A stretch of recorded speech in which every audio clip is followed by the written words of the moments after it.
What is up, people? This is Matt from Hunt Fish New England.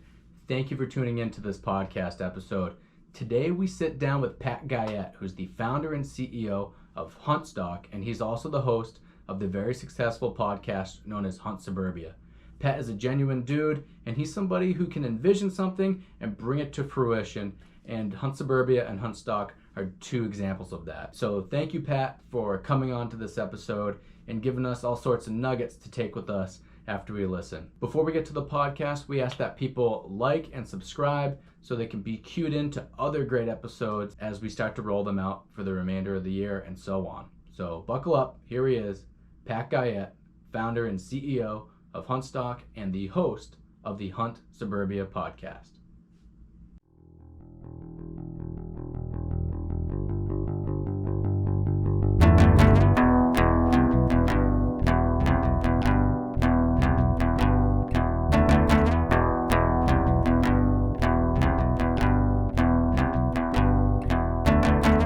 New England is home to some of the most iconic hunting, fishing, and conservation opportunities in the world. Striped bass, whitetails in the big woods and suburbs, native brook trout, Maine moose, and the list goes on. Alongside these opportunities is a world-class, local-driven outdoor industry that is honed into the unique needs of New England hunting and angling. The Hunt Fish New England podcast brings you the men, women, and lore behind this region's incredible outdoor industry. This is hunting, this is fishing, this is New England. All right, let's get rocking. Sweet. All right, people, we are here with Pat Guyette from Hunt Suburbia and HUNTSTOCK on another Hunt Fish New England podcast. Pat, thanks for joining us. Dude, thanks for coming. Thanks for bringing the eggs and 4-pack of IPAs. That's awesome. I was thinking, what kind of beer would somebody originally from Vermont like? And I was like, I don't have any access to the Alchemist, but I can find some Fiddlehead. Dude, that was great. I really appreciate it. That's great hospitality, and you're the one coming to my house, so I appreciate it. I was told never show up empty-handed, so but no, thanks for having me, and I'm really looking forward to talking more about Hunt Suburbia and HUNTSTOCK and how it's all unique to the area. I think it's a good starting point would be HUNTSTOCK. Most recently at the Springfield Sportsman Show, you and the U.S. Air Force sponsored the archery games. Yep. Tell us about that for people who might need more detail, who are there but didn't participate, and also people who might be seeing glimpses of it on social media, or somebody who's never even seen this at all or heard about it. Yeah, so the archery games is a concept that I'd been thinking about in my head for probably 3 years about how to kind of shake up the world of 3D archery a little bit. Total Archery Challenge did a great job at that. I think for years it was, 3D archery was kind of, you go to a club, you shoot the club's 3D archery courses. The Ryan Hart 100's around. Yep. Total Archery Challenge coming in with a little young blood around that, and it's really cool. And then my background being in, working for Spartan Race for so many years and seeing how the sport aspect of, obstacle course racing was a brand new thing. And then it created a new lane for athletes. All of a sudden you need a cross between somebody who's got strong upper body strength, but they also have endurance. So you got like a marathon runner and a CrossFit athlete kind of meeting. Sure. And that was like the athlete lane that was forged with Spartan Race. And so in my head, I'm thinking, how can we do something like that in the hunting world? And over the last 5-6 years, I've been getting more and more into archery. I grew up as a gun hunter, never even shot a bow until about 6 years ago, and been getting more and more into that. So I immediately started thinking, that would be really cool to do something with archery, but also incorporate some kind of physical challenges along the way, and maybe start a new sport and carve out a new lane for a new type of athlete. So the Air Force archery games was that idea coming to fruition. HUNTSTOCK owns it, runs it. It's our idea. We pitched it to the Air Force. They loved it. They funded it to get it off the ground. And what you saw in Springfield was, the first iteration of it and kind of like a test run. And We'll see if they want to keep doing it, and if they don't, HUNTSTOCK's going to keep doing it anyway, and we're going to produce it, and we're going to see if we can grow it into a new sport in 3D archery. Right on. I mean, walking up to that area of the Springfield Sportsman Show, it was transformative, in my opinion, of an expo experience. Typically the most interactive things are like, a casting drill or somebody doing a tutorial in the tank or the kids' trout pond, but this was bringing it to a new level. There's a big focus, in my opinion, about, and you had mentioned it, of like fitness being talked about and understood as an essential piece of hunting. And now with archery and with Cam Hanes and Rogan bringing, really big spotlight to that, I think this really encompassed a lot of those principles into something fun and interactive in an expo. So I was loving it, and people have to see the footage to really understand it. You had bleachers, you had 3D targets, jet sled. It was incredible. Tell us about, from start to finish, what the event looks like. Yeah. So you can go to the Hunt Suburbia YouTube page. We just posted a video up tonight, and also on Instagram at Hunt Suburbia. We've got some stuff there, and at HUNTSTOCK Fest on Instagram. But it's like essentially this version of it it's meant to be a speed shoot. You can do it in 90 seconds. Throughput is a big thing. I mean, and commitment level too, right? As you're coming up with an idea for a new sport, from my experience, it's like the shorter you can make it, first of all, the better experience it is for people to be viewing from. So the bleachers being right there, and you can see everything from one location, very key. So everything was basically by design, but it's 3 zones. The first zone was a short archery shot into a 3D target, Delta McKenzie targets. You shoot 2 arrows into what do we have? A grizzly bear, but it can be anything, right? But 2 arrows into the grizzly bear from 8 yards, and that's worth one times the points. So essentially, it's worth face value, whatever you score there. Then you're doing a 15 yard, sled push in the jet sled. With weight, 100 pounds if you were a man, and 50 pounds if you're a woman, or if you were a kid that was trying it was 50 pounds. Cool. And in the future, by the way, that weight's going to go up. We just wanted to start low for this first one to see how it went, but ideally it's a 200-pound push and pull for a male, or it'll be related to your body weight, and we'll change it. We'll weigh you before you actually go out, and we'll put your body weight in the sled so it's even for everybody. But yeah, this one, it was 50 pounds for a woman and 100 pounds for a man, and it's 15-yard push in the sled, and then a 15-yard drag back with the sled. You got to start line and the finish line. You got to cross that line, and then you go to zone 3, which was, indoors, an 18-yard shot, 2 more arrows there with an elevated heart rate. You got to beat 90 seconds on the clock. So, those last 2 arrows were kind of, pressure arrows. Try to keep your heart rate low and settle down and make the shots in under 90 seconds. So those last 2 arrows were worth double the points. And then basically it's, 72 was a perfect score, the way we scored it. So if you had 4 perfect arrows, you had a 72. And then anytime there was a tie, there were a bunch of people who got 72s, then it sorts by whoever finished the fastest. So that's where your time ends up coming into play. Right on. And it was fun to watch. I saw a few people go through. What was the prize scheme like, and was there different age brackets? What was that like?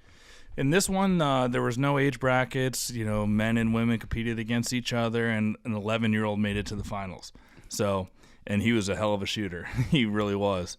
But as it becomes a more competitive thing, there definitely will be different divisions. There's even things you got to think about, like NCAA rules. If somebody wants to join an archery team or go to college for archery, they can't ever win. You can't. As soon as you win any money or prizes, then you're considered a professional. So there's all kinds of things to consider there. So in the future, maybe the competitive part will be 18 plus, and if you're going to go shoot competitive archery in college, then maybe you don't do it. But we will have prize money at some point. Probably at HUNTSTOCK we'll have some prize money. don't quote me on it, but $1,000 to first place or $2,500 to first place, maybe even, if I can get a sponsor to underwrite everything for the prize money, which is I did that at Spartan Race too. We had some big prize packages. All you need is a sponsor that believes in it, and they want to come in, and you just put all that money that they invest into it back into the prizes, which will attract a lot of good shooters. Absolutely. Bring more attention to it. So yeah, I think eventually there's going to be some prize money. There will be different levels. There will be a compound, right, division. There will be a traditional archery recurve division, that kind of thing. But you got to do it in steps. Indeed. In my opinion, anybody who sees the footage and is able to sponsor, I think, will be ecstatic to sponsor. It really is, I think, transformative and innovative, especially for today's bow hunter. It's part of it was just like, hunters are viewed, by a lot of the world as just like Neanderthals that are drinking beer in the stand and shooting at everything that moves and, savages, right? So part of it is like, we're also athletes. Not every single hunter is an athlete, but there is a good portion of it. And I feel like the same way golf, if you look at what golfers looked like 20 or 30 years ago, Tiger Woods was the standout. Like, who's this young guy that's into fitness? He can bench press. Like, he looks like a track and field athlete competing against guys who really didn't take fitness into consideration. I think that's kind of a generational thing, and the hunters that are coming up now, just kids in general are more into fitness for non-traditional sports. So I think you're already naturally seeing that, but I want to carve a lane out for, the younger generation that is taking their fitness seriously, and to become a better hunter. A lot of it is ex-athletes too. Like, you go to college and, I didn't become serious in hunting until after college. I didn't play a sport in college, but you see a lot of guys who played sports, high school, college, competitive, D1 athletes, really good athletes. And then, you don't make the pros, so you enter your next phase of life, right? Which is go get an office job, and now a lot of those guys who grew up hunting, fishing, whatever, they get back into that more seriously, and you need an outlet.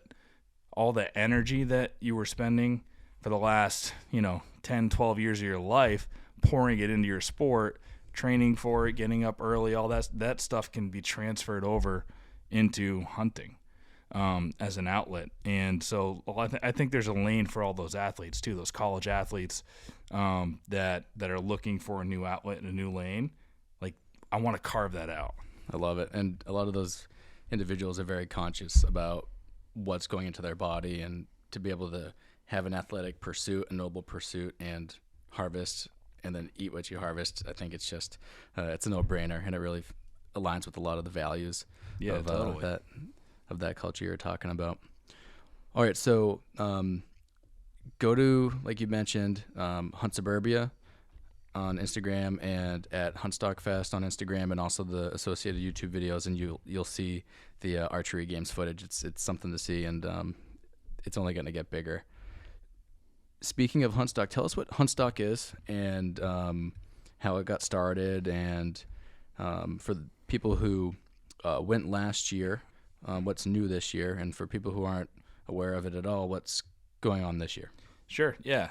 So HUNTSTOCK is a 3-day hunting festival, basically for hunters. It's in the Northeast. It's in Massachusetts and Westminster, Mass. But people are coming from all. We even have sponsors that drive up from Florida, coming from Kansas this year. I mean, people are coming from everywhere. But the grand vision was always like, let's create the Woodstock Festival for hunters. Let's mix that vibe that Woodstock had. Everybody was coming together. It's peace and love. It's like, hey, we're not competing. Hunters can be very competitive, and there's a lot of infighting, and there's a lot of group versus group fighting. It's, hey, I'm a bow hunter.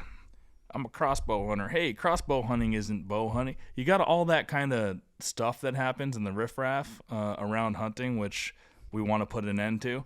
And the HUNTSTOCK weekend is like everybody from all walks of hunting.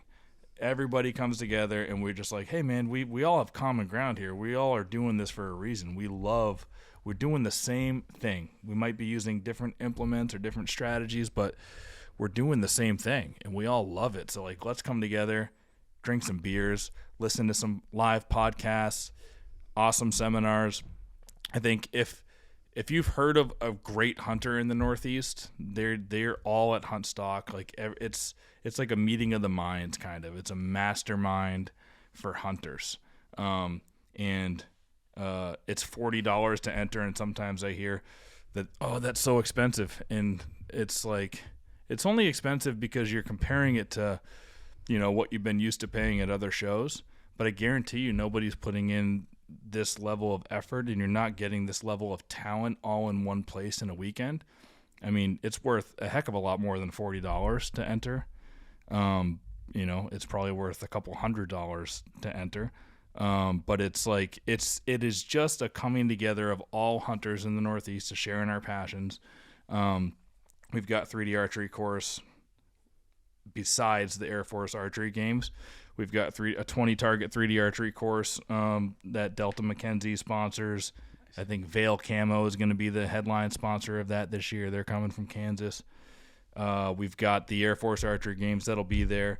We've got 2 stages plus an outdoor classroom. So there's, again, like with the music festival vibe, having multiple stages and things happening simultaneously, just always there being action and always being some experience that you can get into. It's literally everything is about experiences. Absolutely. And you're right. I mean, the outdoor community is amazing. And regardless of how you pursue animals and which animals you pursue, we all are in it together. And it's unfortunately, from my perspective, kind of a shrinking community, but also growing at the same time. There's a lot of legislation, I think, against it. And we're starting to experience that here in New England in certain states. So I think, if anything, this is a perfect opportunity for us to stick together and come together as a community, not to just fight the man who's trying to take away our rights, but also just to keep strengthening that community as time goes on. Yeah, and it's kind of like a bridging of the gap too for, we like to pitch ourselves as the sportsman show for the future, for the next generation. It's not your grandfather's sportsman show, but it also is. Like it's like we have Hal Blood and Lanny Benoit, Rick Labby, the legends who have been doing this for years. And Lanny Benoit might be the best hunter to ever live, right? Like guys like that that are there to pass the torch. We have to get as much knowledge as we can from the old school guys, the guys who have been there. And done it before technology and all this stuff, but you also can't discount the guys that are doing it with new age technology and newer, more modern implements and all that, right? There's a place at HUNTSTOCK for everybody. So we've got the podcasters and the YouTubers and the new age guys that are using more technology, and we have the legends who are kind of like passing the torch, and everybody's there at the same time. And just getting to see the Benoits and Hal Blood, I think, is worth the admission right there. On top of everything else. 100%. That's experience you're going to want to hear. And everybody who comes to HUNTSTOCK, you get a door prize ticket, and we give away $30,000 or more in prizes there. We had, I think, 82 different prizes we gave away last year, ranging from arrows and Onyx memberships and Yokohama tire sets to electric bikes, $2,500 electric bikes and hunting trips, and some really great prizes. First Light Vortex, a bunch of great brands donated prizes last year. We gave away a Hoyt bow, Expedition archery bows. I mean, it's even just for the door prize ticket and the chance to win something awesome. It's worth the price of entry. And our show, we can't fit 30,000 people at our show. Our show is a exclusive show. We had the 1,500 people at most in one day last year. So your chances of winning door prizes are pretty high too. I mean, some guys even won 2 prizes last Nice. year. So I mean, it's just a lot of fun. want to do something different. Everything was modeled around being different, a different offering than what the other shows around already offer. And this is something that everyone in the family, I think, will be able to do. It looks like you have games, music, meet and greets, kids activities, food trucks. So it's everything for the hunter and their family. You don't have to get a babysitter and everything. You're able to go with everyone and enjoy it. Yeah, and I think the one weakness that we had last year was probably not having enough stuff for little kids to do. But we're definitely we're going to change that this year. Little kids, I mean, you have a little kid. Mm-hmm. I've got 2 now. They just need a dirt pile to play in. Yes. A pile of dirt on a farm, that's going to be no issue.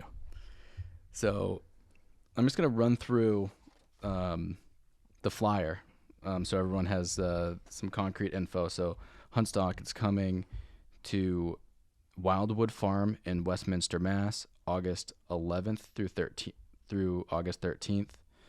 So, as Pat mentioned, $30,000 in giveaways, 3D archery, product demos, top industry sponsors, live podcasts, kid activities, food trucks, games and music, meet and greets. Sponsored by Vail Camo, Hoyt Archery, Easton, Mossberg, Woodman Arms of Maine, Vortex, Trophy Line, Sig Sauer, Big Woods Bucks from Maine as well, Just Hunt Club, Mountain Deer, and Northwoods Whitetails.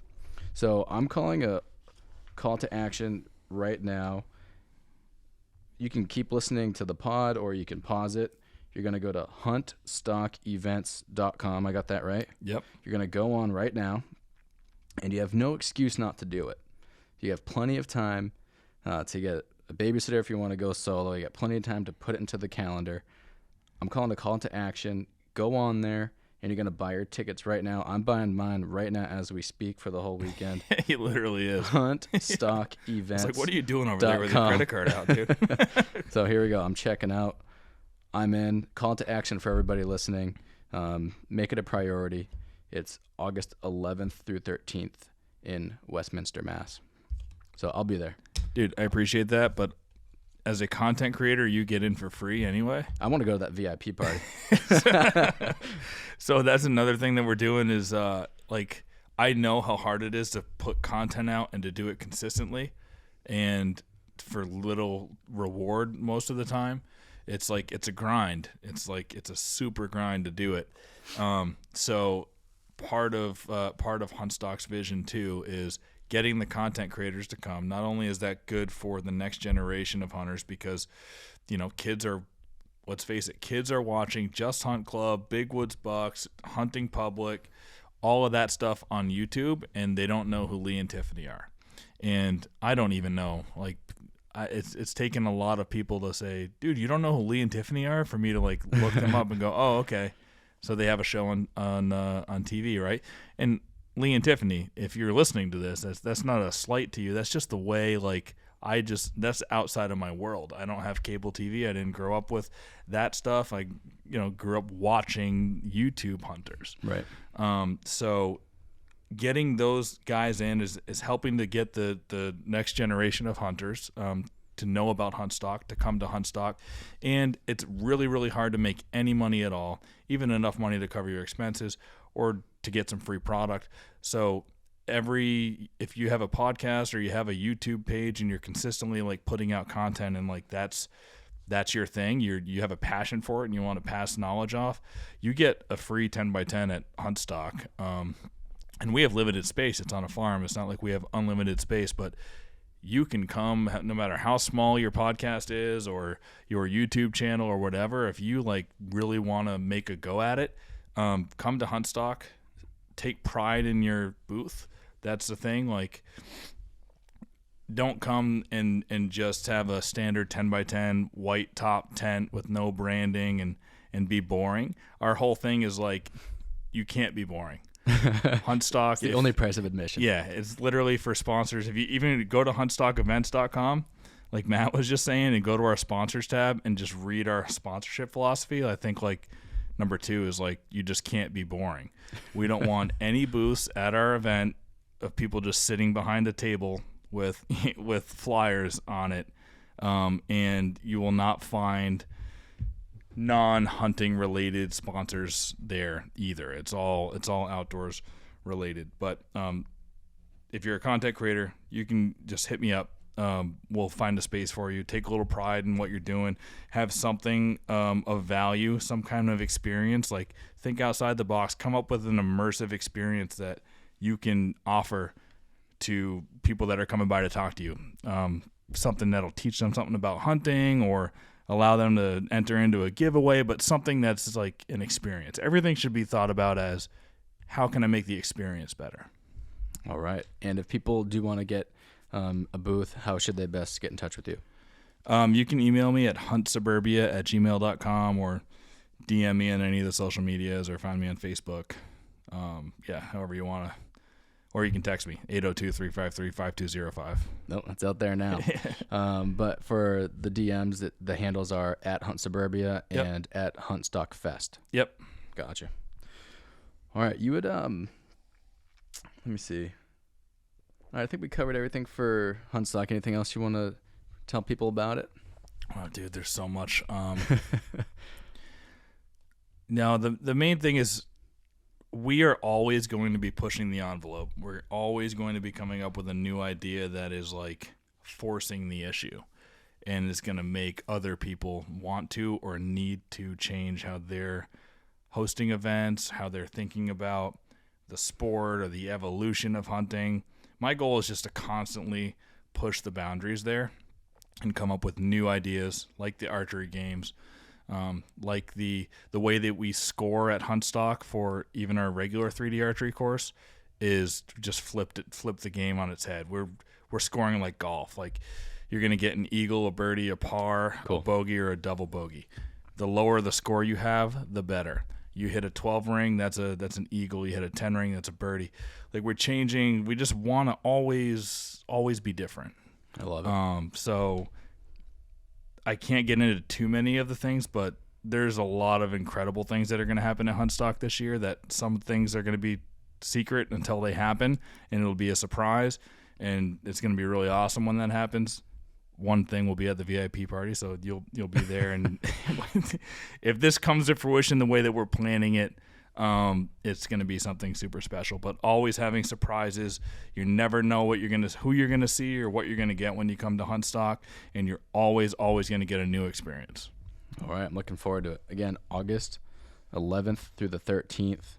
Go to HUNTSTOCKevents.com. Oh yeah, and last thing, sorry. Talk to me. The first 1,000 people to buy tickets to HUNTSTOCK, whether it's online or in person, if you got them at the Springfield show, Woodman Arms is creating a one-of-one HUNTSTOCK muzzleloader that we're going to raffle off for the first 1,000 people. So if you're one of the first 1,000 people, and we're not even close to selling 1,000 yet tickets, we haven't even ramped up our marketing for it yet. So get on there and get them now, because those first 1,000 people will get an extra special ticket when they check in at HUNTSTOCK at the registration tent. You'll get your Woodman Arms raffle ticket, and we're going to be drawing that on Saturday night at HUNTSTOCK. But I mean, it's one-of-one super limited edition. It's going to be sick muzzleloader. It's incredible. That's just the fact that you made that happen is incredible. Never mind that people are going to be able to get their hands on a Woodman Arms. That's great. All right.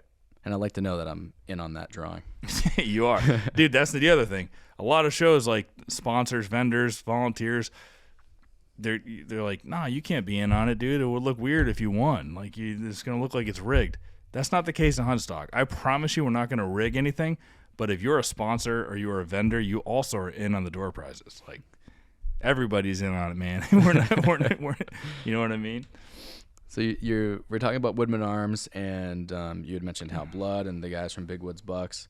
Those guys are famous trackers, and have really recently, I would say over the past 5 years or so, really highlighted tracking as it is in the Northeast, and particularly in Maine. And this year, I believe, if I'm correct and looking at things correctly, you got your first buck this year tracking, shot with the Woodman Arms. And something kind of interesting happened all during that event. Tell us a little bit about what tracking is, how you got into it, and the buck you killed this year with your Woodman Arm muzzleloader, and then that whole situation. Yeah, well, I would say I've been an armchair tracker for a long time. Read all the Benoit books and all of Hal's books. And, Hal talks about it too. It's like most of the people that are listening to the podcast are listening to it for the adventure, for the storytelling, and they are being armchair trackers. Most of them are not going to go to Maine and give it a try, or come up to the Northeast and give it a try. And that was, that's me most of my life. And like I said, I've been getting into archery around here. Archery is like your best bet at getting good bucks. A mature buck, if you're in Massachusetts, and in the eastern side where you can't really use, a lot of towns are not, you can't even shoot a gun in the town anyway, so you have to use a bow. That's been my MO since I've been getting really, really, really into hunting. So I don't have the opportunity here to use a gun very often. The gun season starts late, and I've been hunting a lot since the pandemic started. I've been able to get a lot of time in the woods and tag out with the bow before gun season starts. This year, I finally, I made some mistakes. I didn't get a bunch of mature bucks to walk in front of me. It was a different year. I actually passed this buck that I ended up killing October 14th. He walked under my stand at 8 yards broadside, and I passed him with my bow because I was like, man, it's so early and I've got so many nice deer and I just don't want to shoot him. It was the hardest pass I ever had. But to go full circle, and it's December, and it's 10 days after the gun season started, and I've got my Woodman arms with me, and there's some snow on the ground, but it was one of those days where it was going to get warm in the afternoon, and the snow was going to start melting. We only had 1.5 inches of snow in most places anyway, but I went back to that spot where I passed him. There's a bunch of nicer bucks in that in there too, which is why I passed him. But I got in there, and I got on a pretty good track. Only around 11 I got on the track. I did this long still hunt. It was a super windy day, and I did this long still hunt with the wind in my face, and I had this whole plan. I'm going to check over here where I know they've been feeding a lot, see if there's any tracks I can pick up there, and then I know where they bed, so stay on the south side of that. It was a north wind, and creep up through that bedding. It's like this cool little finger that goes in between these swamps. It connects these two big swamps, so it's like perfect funnel. Sounds juicy.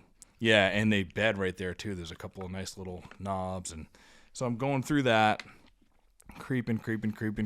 I didn't see anything. I couldn't believe I didn't see anything on the still hunt version. And then I get to my camera. Oh yeah, and that brings me back to the reason I went there that day was the night before. It was like 3 a.m. So actually it was the morning of. A deer had went by, a nice buck went by one of my cameras up there, and it was a nice buck. I think it was the 8-pointer, a nice giant 8-pointer in that area.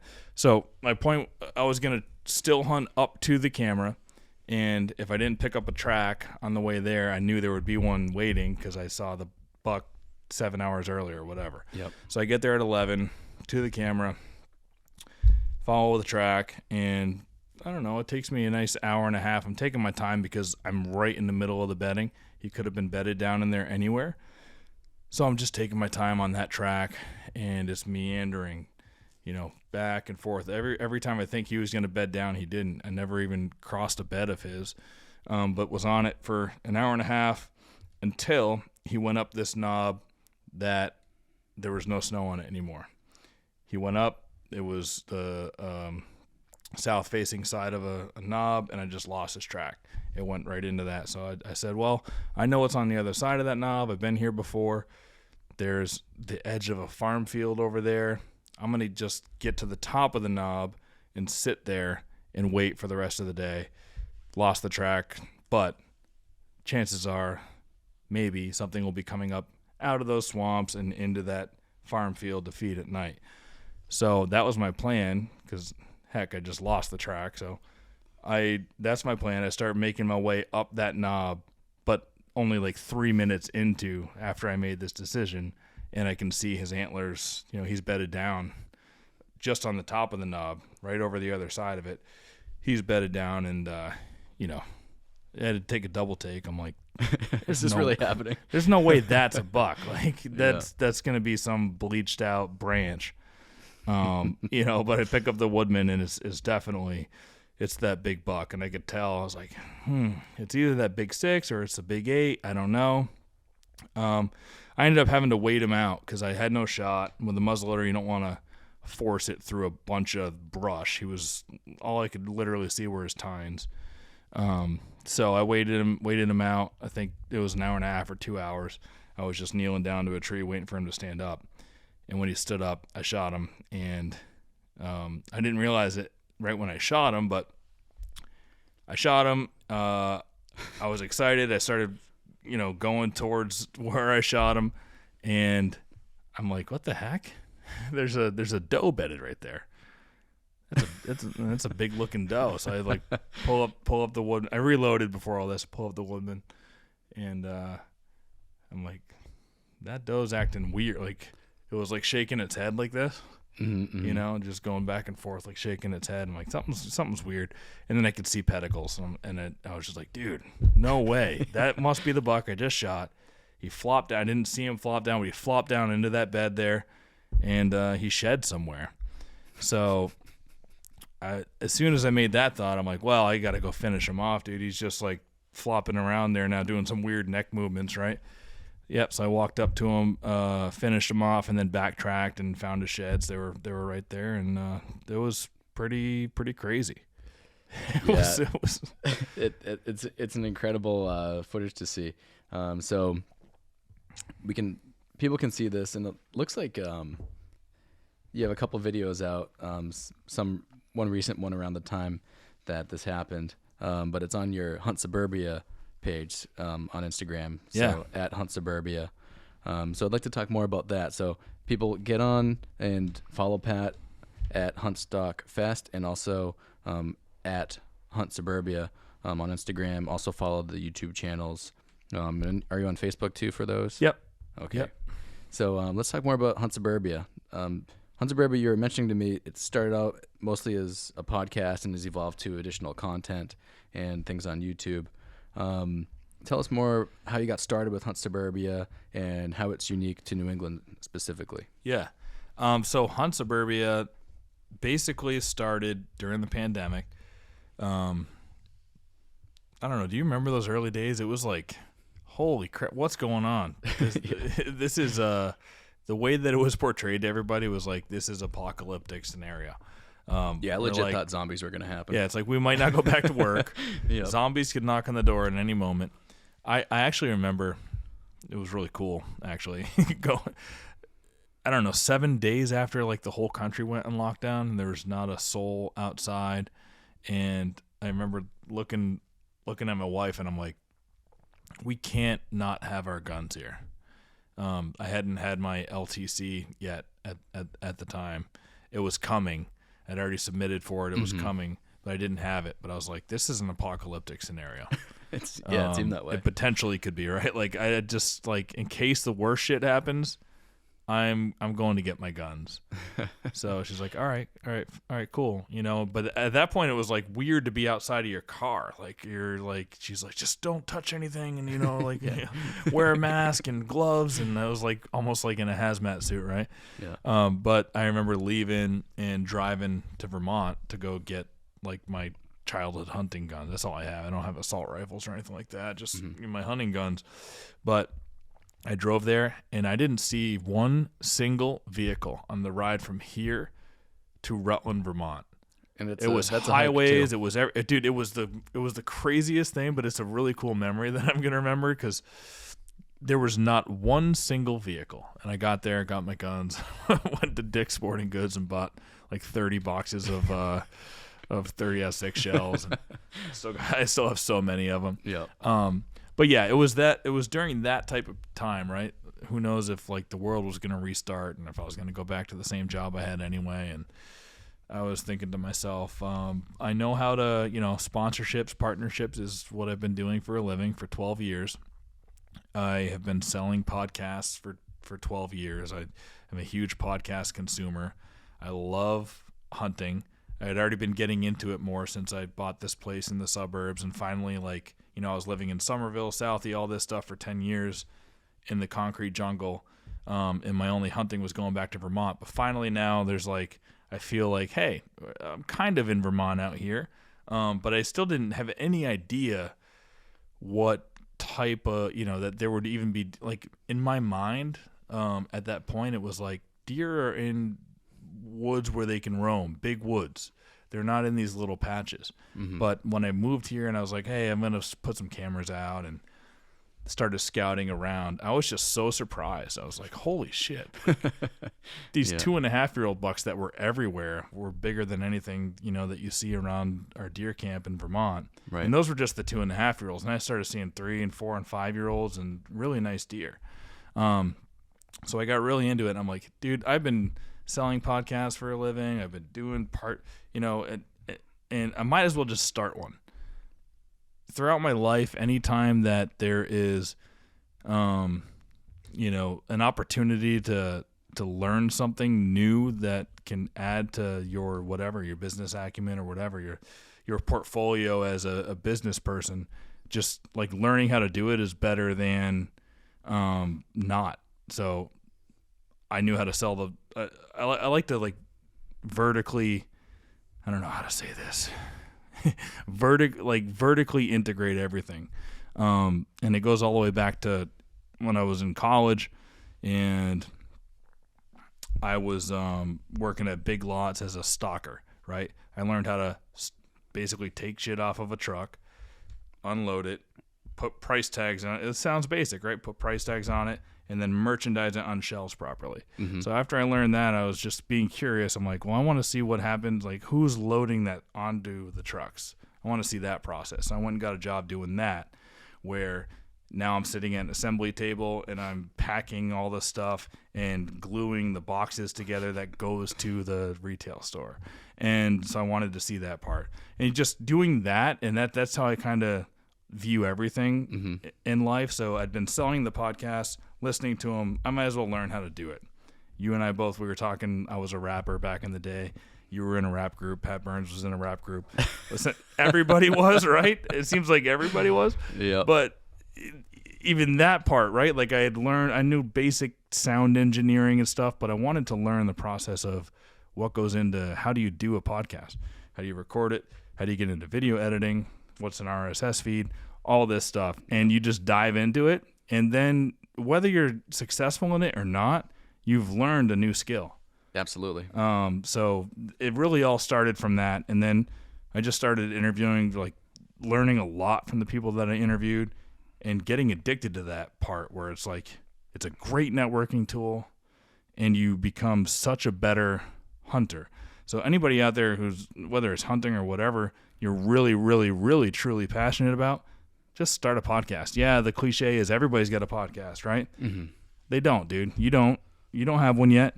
Whoever this is listening to it, start one, dude. And it's a networking thing. Yeah, it's so true. And the start cost isn't really as bad as it might seem. No. It really isn't. We're just talking about gear at the start, and what we're using right now is, it's not any more than $300 worth of gear. Yeah. So make it happen. I'm with you. I'm with that call to action as well. So Hunt Suburbia, it's a podcast where you're talking a lot about tactic and different approaches to whitetail hunting and opportunities throughout the year. Yep. So it's like the name, right? It's there's a lot of suburban focus to it, but there also is, because I grew up hunting in Vermont and I love the idea of tracking and getting into that too. I interview a lot of good trackers. It really does run the gamut for hunting strategies, but probably 60% of it is kind of suburban hunters and what their tactics are to kill mature bucks every single year. All right. Yeah. And seeing what's on your wall, it seems like you know a thing or two about that. Dude, you should see the walls of these other guys that I'm interviewing. True. Yeah. True. But no, it's a good. People will see it. Those two were that was my first good year where I started passing deer, because the year before that was my first year hunting in this area, and I killed a 5-pointer and a spike horn and a doe that year. And then I started doing the podcast. And the year that I started doing the podcast, I was like, I'm going to pass deer this year. And then I killed those two, and I thought they were giants. And those deer are awesome, and I love them. Oh, yeah. But that was like my first step of passing deer. And then the next year I killed that one and a chocolate rack 8-pointer that's down at Northeast Taxidermy right now. And it was just like incremental steps up. And then this year there are 2 deer smaller than that one in the chocolate rack, but were awesome, fun deer to kill. And that includes the Woodman Arm. Yeah, that Woodman Arms 6-pointer was a huge 6-pointer, but he scores smaller than those 2. But yeah, dude, it's fun. I love it. So let's I did want to ask too. There's a lot of tactic and understanding different approaches to whitetail hunting in suburban areas through the Hunt Suburbia podcast. Is there any other services that you provide or consultation through Hunt Suburbia, or if people have questions, can they DM you? How does that work? Is that an opportunity?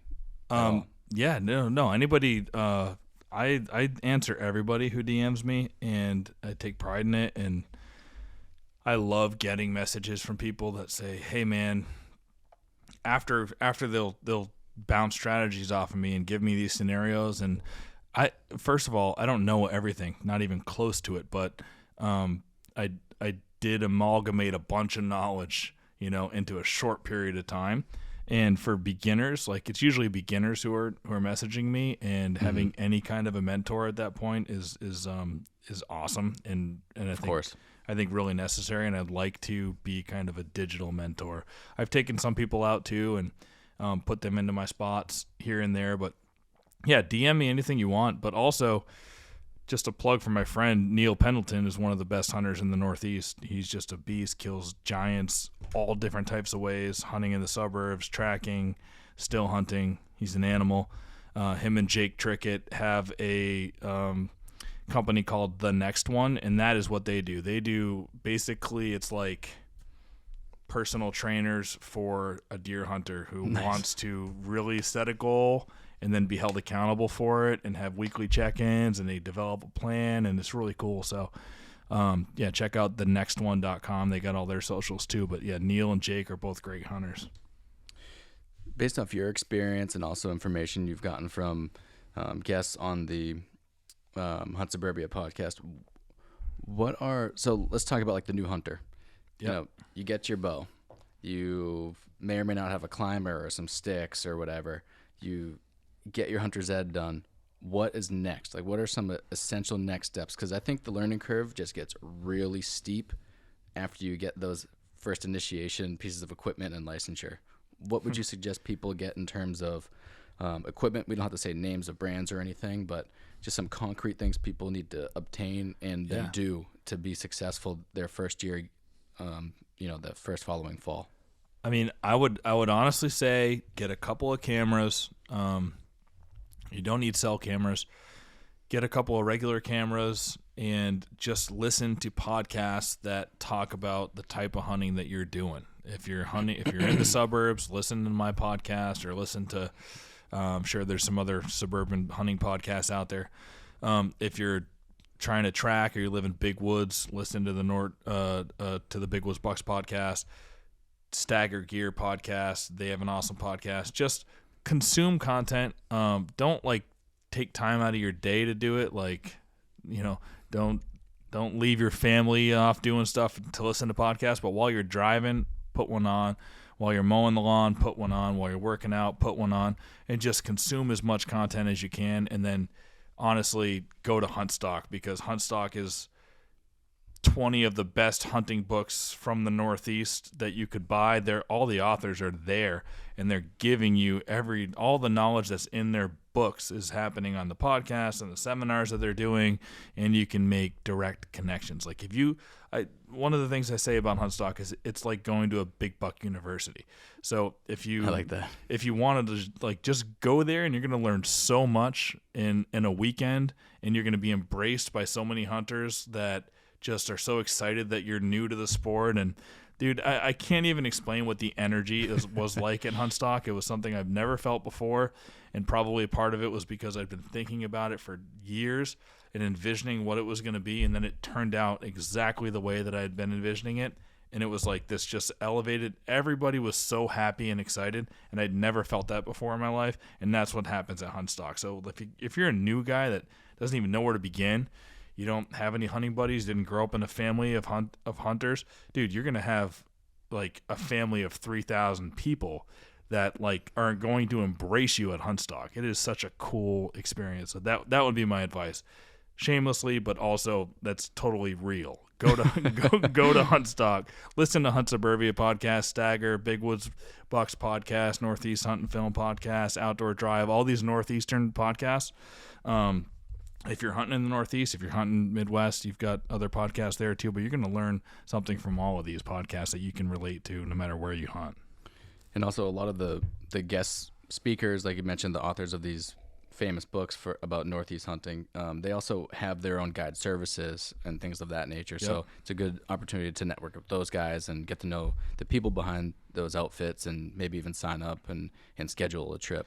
I know for me personally, Cam, the other half of Hunt Fish New England, and our buddy Ray, we went up, and when Hal had reopened up Big Woods Bucks that first year in 2019, we got set up with Mike Stevens, who's pretty legendary guide up there, and Ray shot his first buck there. Awesome with the support of Mike, but just being around those guys and hearing their stories, and then having that direct mentorship and guide Mike showing us everything he does. It was just an incredible experience. So I'm with you. Going to HUNTSTOCK is a great vehicle, I think, to get started, whether it's just picking the brains of people or actually booking your own trip for these guides. Dude, how amazing is Northern Maine? Because I went there last year too, but it's like, once it's like you get up there and you're like, whoa, it's huge. I want this. Like I want to come back. I want to go. I went for the spring thaw event they did last year, and it was just that was my first time going up there, and it's something special, man. Yeah, it's beautiful, and everyone up there is grinding and they're accomplished. For example, like Joe Cruzy, right? He owns Lake Parland Lodge, and just hearing his story and seeing what his final product was and how it integrated into the hunting scene, and then that being a really great home base for exploring the rest of the region. It was just an overall incredible experience, and like you said, we don't have the big woods like that, down here. Yeah. So it is just it is an incredible experience, and any excuse I have to go to Maine, I'd take it. Yeah, and that whole crew, Big Woods Bucks, they put together the most down-to-earth, talented team of hunters that you will find in America. They are all just tremendous hunters, but amazing human beings too. Absolutely. And like you said, their podcast is extremely informative, and those guys are a riot too. So all right, great advice. This time of year, from your experience and other information you've gathered, what should a whitetail hunter in a suburban area be doing for a successful fall season? Get out in the woods every single day that you can right now, and look for sheds. Like for today, I went out. There's snow on the ground still in a lot of places, but and some guys will say, I'll wait for it to melt down. I like going out in the snow. It's way harder to find sheds in the snow for sure, because they can be buried. But in a sense, it can be easier as well if you can follow tracks. You can see bedding, you can see feed areas easier in the snow, because usually it's just picture it's a blanket, right? And then you can see from a mile away, there's a bunch of leaves upturned here. Well, you know that there's an active food source there. There's acorns under there, and the deer are going back to dig there and try to turn up them acorns, and that's where you're going to find sheds. So while you're doing that, though, you want to always be logging and clocking information. Everything that you're doing, don't just try to store it up top in your head. If that's all you got, sure. But if Onyx isn't that expensive, get some Onyx, get HuntStand or some kind of a GPS service. And while you're out tracking, the first thing I do is hit my tracker. So it's going to leave my breadcrumbs of where I'm going the entire time. One of the best features, I think. Awesome. Yep. It's incredible because then you can look, all right, well, I've been in this patch 3 times shed hunting this year, and here's all the areas I've covered. Where haven't I covered? If you're looking for a particular shed, then it's like, all right, we'll go find that other spot. Also, go back to the spots that you did cover the first 2 times. You know, if it's a spot where deer are still holding, like this particular place I went into today, the last time I went in there, I still saw I've jumped a bunch of bucks, and they were all still holding. So you know that.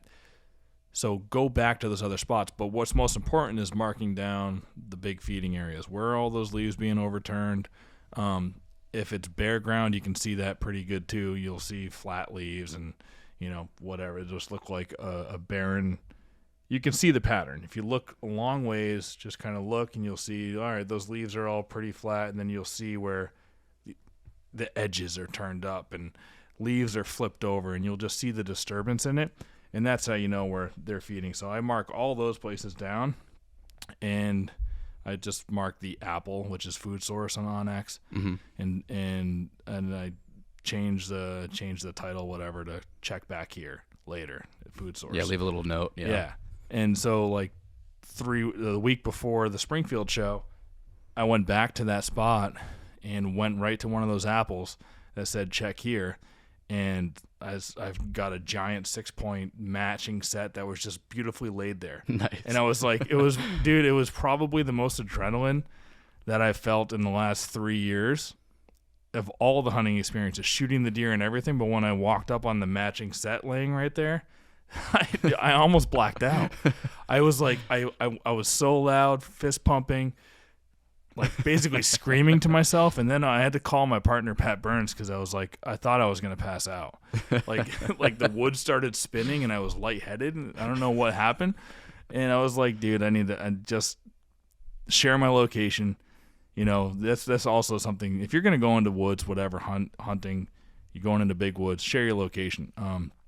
Because even a couple weeks before that, Pat and I were out shed hunting, and I dropped my phone out. I have these First Light bibs, and I just dropped my phone up in the zipper top here. But I left the zipper open, going through all this mountain laurel and stuff, and I ended up, I had to meet Pat. We were in this giant big woods patch that I'd never been there before. I could get out of there, but we had a big important Air Force meeting at like 2 p.m. that day, so I knew I had to meet him. And I was like 3 miles away from where I had to meet him, and I had about an hour and a half or 2 hours to get there. But I was like, oh shit! I reached in and my phone wasn't there. There was no snow, so I just backtracked using my brain on different landmarks that I had walked by. I was like, I remember there was a giant rub here.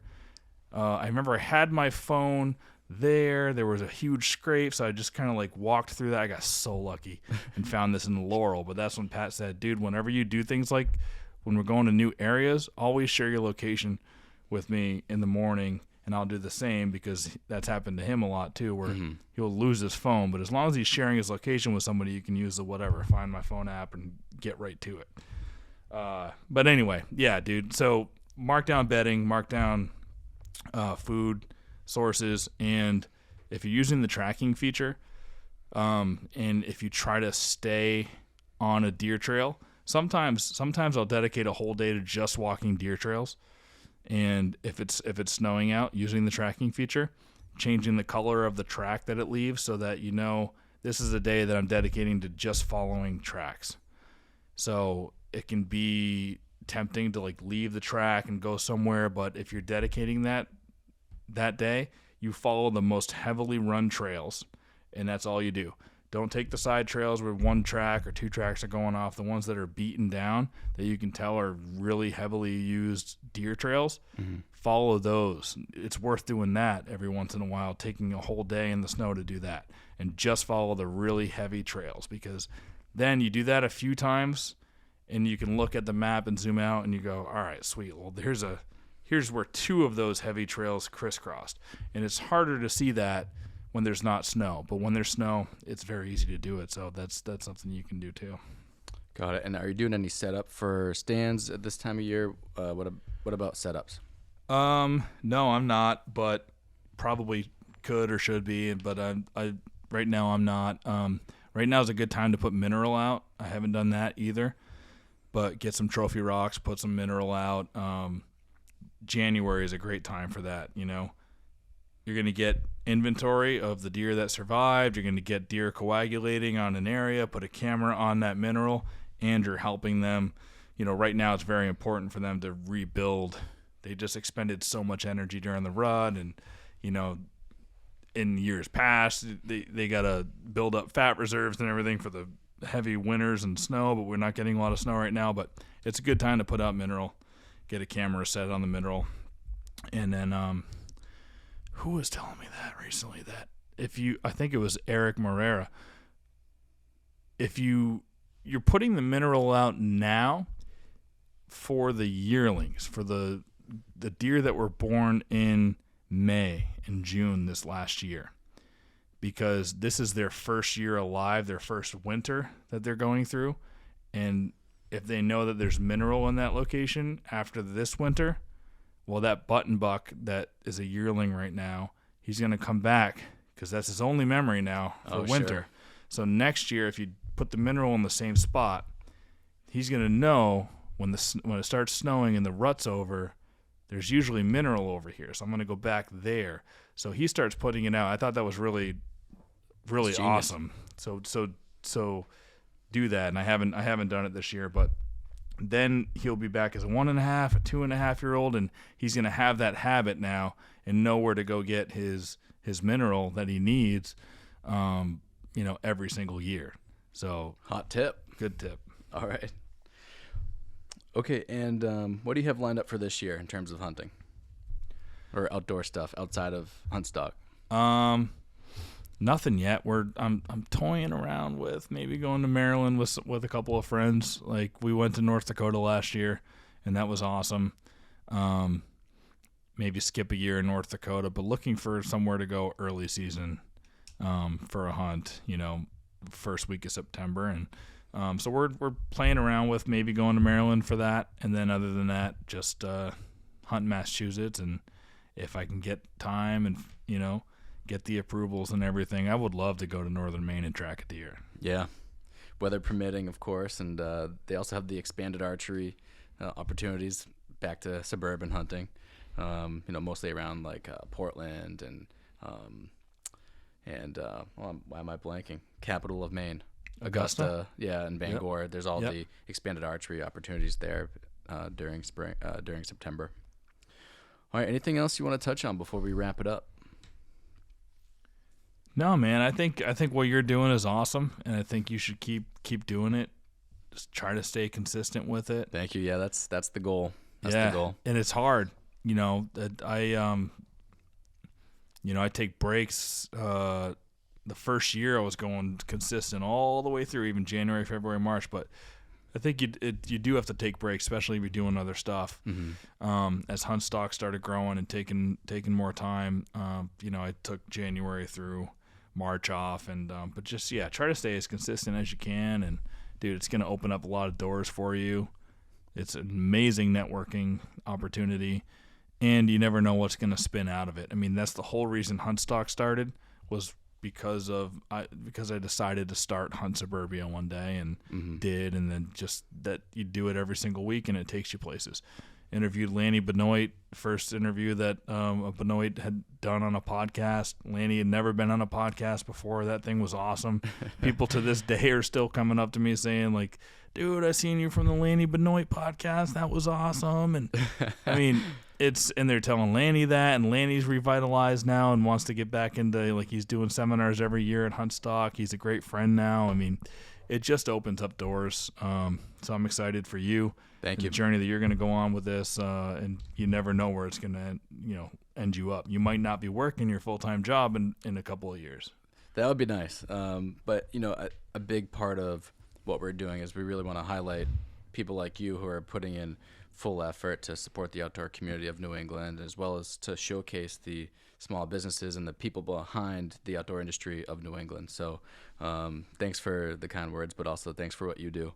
and being Appreciate on it, for man. being on with us today. All right. Again, that's Pat Guyette from Hunt Suburbia, as well as HUNTSTOCK Fest on Instagram. And again, go get your tickets for HUNTSTOCK August 11th through the 13th.